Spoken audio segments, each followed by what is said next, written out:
Our story begins in a magical kingdom where Princess Leah of the Elves is beaming with joy. Today is a special day. Her beloved brother, the king, is marrying Queen Mary. Overwhelmed with happiness, Leah makes a special request for the celebration. She wants to invite some of her dearest friends to the royal wedding. But these friends aren't all elves, they're humans and even some animals. Among them is someone particularly special to Leah, a human named Lambert, whom she loves deeply. Back in the human world, when Lambert receives Leah's invitation, his face lights up with joy. Without wasting a second, he starts preparing for his journey to the enchanted world of the elves. Meanwhile, deep in a shadowy forest known as Alina, something dark is brewing.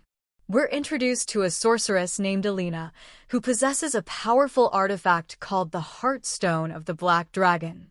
This stone is filled with evil energy, and using its dark powers, Alina starts capturing the lost souls of ancient elves. She twists these souls into her own sinister army, driven by one goal: she wants to conquer the entire realm of the elves. Back to Lambert, he boards a foreign ship with his adorable little animal companions and sets sail toward Leah's world. Everyone's enjoying the adventure, and during this cheerful journey, Lambert reveals a small but meaningful surprise: a delicate little ring he crafted himself, just for Leah. It's his way of showing how much he cares. On board, Lambert's scientist uncle also gives him a quick look at one of his new inventions, a mini flying machine. It's a tiny aircraft that can lift a person high into the sky. At first, Lambert struggles to control the device, zigzagging wildly through the air. But soon enough, he gets the hang of it and zooms off into the sky, heading straight into the elven world. Leah watches his dramatic arrival with wide eyes. She's clearly impressed and overjoyed to see him. After reuniting, Lambert takes her for a spin around her magical kingdom in his flying machine. He even offers his congratulations to the queen on her upcoming wedding. But not everyone is happy with Lambert's arrival. When the king, Leah's brother, finds out that humans have been invited to the wedding, he's furious. He doesn't trust humans, and he believes that elves and humans can never truly be friends. Concerned, he urges Queen Mary to speak with Leah and convince her to end her connection with Lambert before things get too complicated. Later, Queen Mary takes Leah to a hidden, sacred place glowing with green light. At the center lies a small but powerful gem known as the Lifestone. This stone has been guarded by the elves for centuries. Traditionally, the queen wears it during her wedding ceremony. But this time, Queen Mary chooses not to wear it. Why? Because she knows her sister, Alina, is after the stone. Mary fears Alina will try to steal it on the day of the wedding. So, to protect it, she entrusts the Lifestone to Leah instead. Leah solemnly accepts this huge responsibility. Before leaving, the queen gently advises Leah to keep her distance from Lambert. She reminds her that not all relationships are meant to last, especially one between a human and an elf. Leah is heartbroken, but she respects the queen's wishes and quietly pulls away from Lambert. Soon, the big wedding day arrives.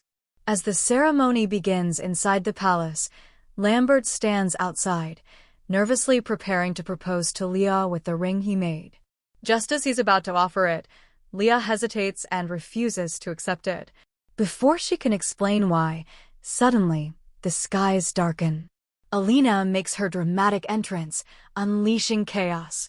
And here, a shocking secret is revealed. Alina is actually Queen Mary's sister. Alina launches a full-blown attack on the Elven Kingdom using her army of corrupted spirits.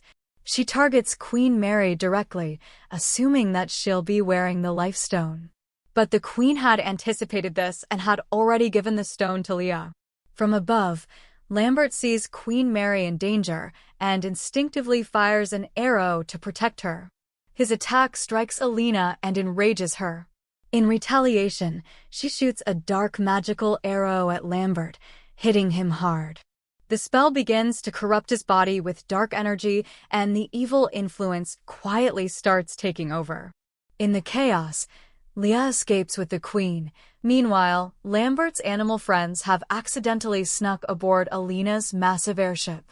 Back at the palace, the king orders everyone to prepare their own ship and mount a rescue mission to save the queen.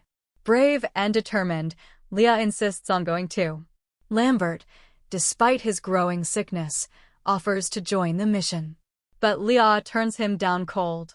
Deeply hurt, Lambert doesn't give up. He quickly preps his own aircraft and realizes that traveling by air will be much faster than sailing.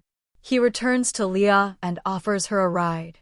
Seeing that Lambert's way is quicker, Leah chooses to go with him, defying her brother's orders. Together, they reach Alina's ship, where the queen is being held prisoner. Alina interrogates her, demanding the location of the Lifestone. But Mary stands firm. She says that if Alina lets her go, she'll forgive her for everything. But Alina scoffs at the offer. She says she no longer cares about forgiveness. She's focused on finding the map to the island of the elves so she can rule it all. Leah and Lambert sneak aboard and get close to the queen. But suddenly, a dark twist reveals itself. This entire rescue mission was actually Alina's plan. The arrow she shot at Lambert had secretly cursed him. Without realizing it, Lambert has been under her control, following her orders like a puppet. When Alina sees Leah, she lashes out with dark magic, knocking her into the water below. Seeing Leah drowning, Lambert breaks free from the curse just enough to dive in and save her. He brings her safely to her brother's ship. But the king is enraged by everything that has happened. He lashes out at both Leah and Lambert. And in the middle of all this, Leah, overwhelmed and confused, tells Lambert to leave. She says she doesn't need him and that he should never come back. Heartbroken, Lambert walks away, unaware that Alina is already calling to him again, drawing him back with her magic. Back aboard Alina's ship, Lambert's little animal friends are still in hiding. Disguised as evil elves, they overhear a powerful conversation between the queen and Alina. It turns out that the two sisters have a long, painful history. Both were elves, but only Queen Mary had the power to use the Lifestone when they were children. Because of this, Mary received all the attention and honor, while Alina was ignored and forgotten. Over time, that rejection twisted Alina's heart. She tells Mary, "If you hadn't been chosen back then, maybe I wouldn't have turned evil. But now, I'm stronger than I've ever been. And I'm going to take what I deserve."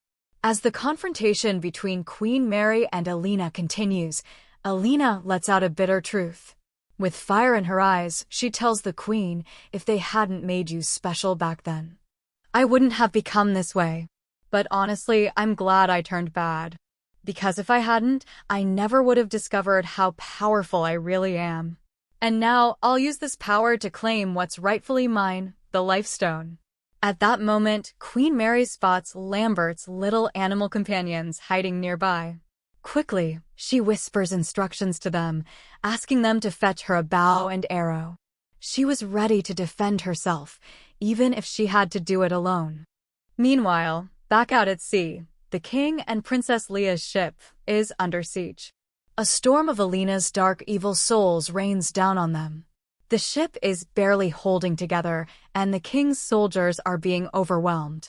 The skies are dark, the water is rough, and both Leah and her brother's lives are in serious danger. Just when things seem hopeless, Lambert and his companions appear, charging into the chaos. They fight bravely, protecting Leah and the others, and manage to pull them aboard their own ship.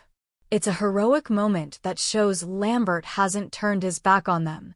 Moved by this, Leah turns to her brother, the king, and pleads with him. "We need Lambert's help," she says. "We can't save the queen without him." But the king refuses. He still doesn't trust Lambert, especially now that he's been touched by Alina's dark magic. He's under her influence, the king argues. He could betray us without even knowing it. What they don't realize is that Lambert overheard everything. Hearing the king's harsh words cuts deep. Hurt and heartbroken, Lambert quietly walks away, without hearing the rest of the conversation, where Leah had passionately defended him and asked to use the Lifestone to help him. She begged her brother, maybe the Lifestone can cure him. But the king shakes his head. It's never been used on a human. No one knows what could happen. It's too risky. While this debate is going on, something unexpected happens. Lambert, fully under Alina's control again, sneaks into her chamber and steals the sacred map of the island of the elves. He's powerless to resist her commands. When he returns the map to Alina, he also tells her the truth, that the Lifestone isn't with Queen Mary anymore, it's with Leah. That's when a wicked idea sparks in Alina's mind. She knows Leah loves Lambert. And because of that, she believes Leah won't fight him if he tries to steal the stone himself. So, using her magic, Alina possesses Lambert's body and sends him straight to Leah. But things don't go the way she expected. When possessed Lambert tries to take the stone from her, Leah doesn't hesitate. She attacks him with full force. Her arrow hits him, and he's wounded badly. The shock of the blow causes Alina to vanish from his body. But something strange happens. Leah isn't harmed. That's when she realizes the truth. The arrow Lambert had shot at her was broken. He never meant to hurt her. And when she fired back, he didn't even try to dodge. It becomes clear Lambert wanted to die. He'd rather give up his life than be a danger to her or her people. Tears streaming down her face, Leah rushes to his side. She holds him close and, with trembling hands, places the Lifestone on his chest. Its glow begins to heal him, but it's not enough. The evil energy inside Lambert is still raging, still fighting to take control. Now, Leah is faced with an impossible choice. There's only one thing left she can do, channel her own elf magic through the Lifestone. But doing so puts her own life at risk. The magic begins to drain her strength. She grows weaker with every second. And just when it seems like all hope is lost, Lambert's eyes slowly open. He's alive. He looks up at Leah and, with urgency in his voice, tells her, "We have to save the queen." Alina has her locked away in a place called the Blackgar. Back at the ship, even the king sees that Lambert is back to his old self again. With all other plans having failed, he finally agrees to work together with Lambert and his companions. Together, this newly united team sails toward Alina's island fortress. But when they arrive, Alina is waiting for them. She sends wave after wave of evil souls to attack them, demanding that Leah hand over the Lifestone. Just as she's about to strike Leah down, Lambert grabs her, lifts her into his flying machine, and speeds off, tricking Alina and leaving her behind. While she's distracted, the others sneak into the castle. They reach the heart of the Blackgar where Queen Mary is being held. Inside, Alina is closing in. With no time to lose, Leah uses a special arrow to launch the Lifestone directly into the queen's hands because only the queen can wield its full power. The moment the stone touches Mary, she regains her strength. Standing tall, she uses her elven magic and the power of the stone to strike back at Alina. The battle is fierce, and Mary finally manages to grab hold of her sister. For a moment, everyone thinks it's over. The sky's clear. The wind's calm. The evil begins to fade. Everyone breathes a sigh of relief. But then, boom!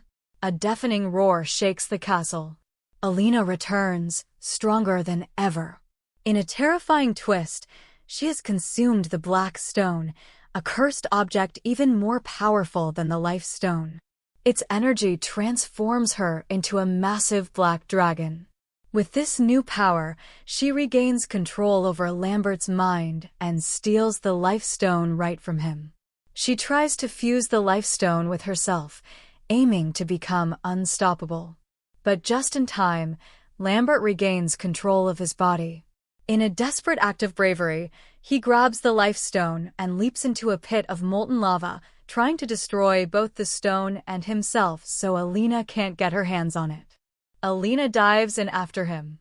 The world goes silent. Everyone stares at the lava, broken with grief. It looks like they've lost Lambert for good.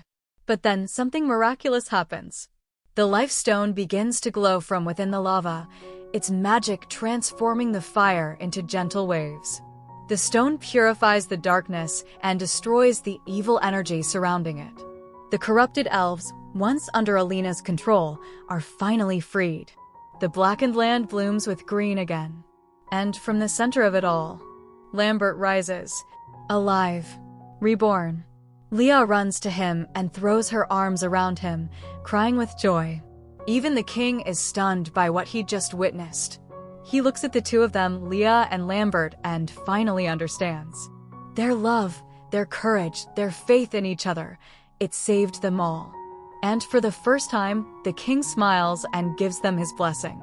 In the final moments of the film, Alina, stripped of all dark power, emerges from the fire. No longer a monster, she's just a normal elf again. Quiet, calm, and no longer lost in rage. And with that, our magical adventure comes to a peaceful close. If you had fun with this recap, make sure to smash that like button. It really helps us out. Got a film or series you'd like to see covered? Drop it in the comments. And of course, don't forget to subscribe and tap the bell icon so you never miss a recap.